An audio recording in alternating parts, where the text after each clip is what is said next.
जैसे sec theta plus tan theta minus 1 लिखा है और tan theta minus sec theta plus 1 लिखा है। अब समस्या ये है कि कैसे अप्रोच किया जाए, क्या इसको साइन कॉस में चेंज किया जाए, क्या किया जाए। तो आप तो पहले एक काम करो, सेक थीटा और टैन थीटा में ध्यान से देखो एक आइडेंटिटी है। कौन सी आइडेंटिटी है बच्चों?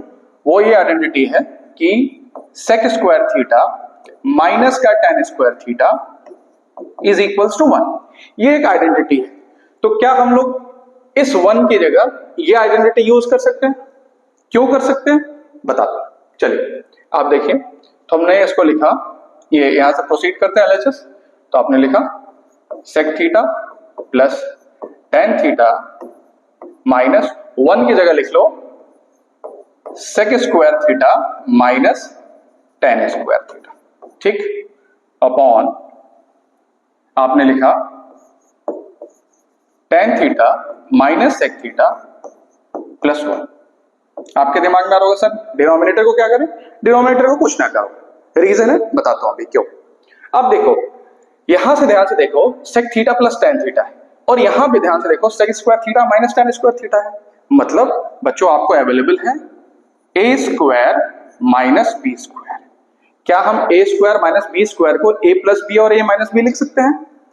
मतलब हम लोग यहां पे लिख सकते हैं ए प्लस बी एक ब्रैकेट में और दूसरे ब्रैकेट में लिख सकते हैं ए माइनस बी। सर क्यों लिखें? क्योंकि ऐसा लिखने के बाद आपको ध्यान में आएगा कि a प्लस बी यहाँ पे अवेलेबल है, तो हम दोनों से a प्लस बी कॉमन कर सकते हैं, मतलब sec theta plus tan theta common कर सकते हैं।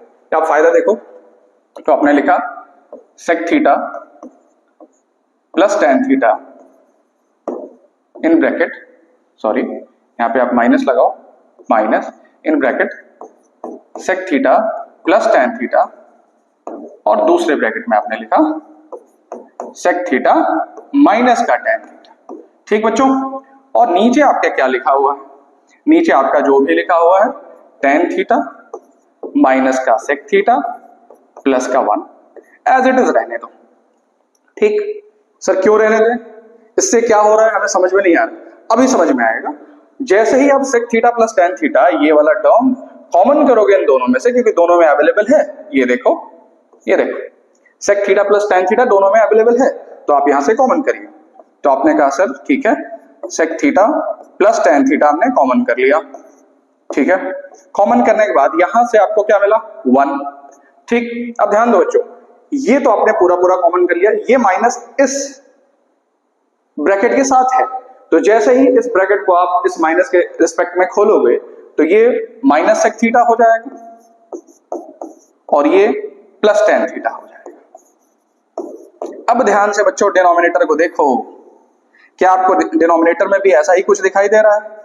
Tan theta minus sec theta plus 1, क्या आपको डिनोमिनेटर में भी एग्जैक्टली वही दिखाई दे रहा है? 1 minus sec theta tan theta exactly denominator में वही दिखाई दे रहा है, बिल्कुल। तो आप इसको कैंसिल आउट कर सकते हो। अब आपको क्या मिला? सर मिला हमें sec theta plus tan theta मिला। भाई आंसर तो नहीं आया अभी भी इससे, हमें तो लाना था cos theta upon 1 minus sine theta, तो इसको कॉस और साइन में कन्वर्ट करो, इसको साइन और कॉस में ले चलते हैं। चलिए, तो इसको आपने लिखा सिंपली सेक थीटा को आपने लिखा 1 अपॉन कॉस थीटा, क्योंकि ये कॉस का रेसिप्रोकल होता है, और टैन थीटा को आपने लिखा sine theta upon cos theta, ठीक बच्चों। अब ध्यान से देखो, डिनोमिनेटर में दोनों के कॉस थीटा लाइक फ्रैक्शन है, तो सिंपली आप लिख सकते हो 1 plus sine theta upon cos theta. Still sir answer तो नहीं आया? आ गया है आंसर, आपको दिखाई नहीं दे रहा है। आप 1 माइनस साइन थीटा से ऊपर नीचे मल्टीप्लाई करो, क्यों करें दिखेगा आपको।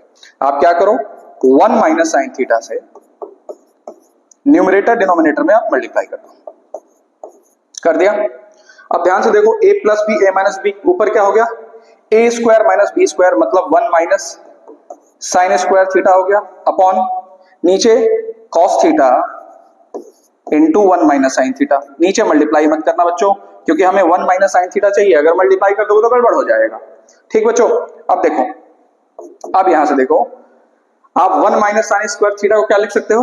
कॉस स्क्वायर थीटा लिख सकते हो सिंपली। तो आपने लिखा cos square theta upon cos theta into 1 minus sine theta.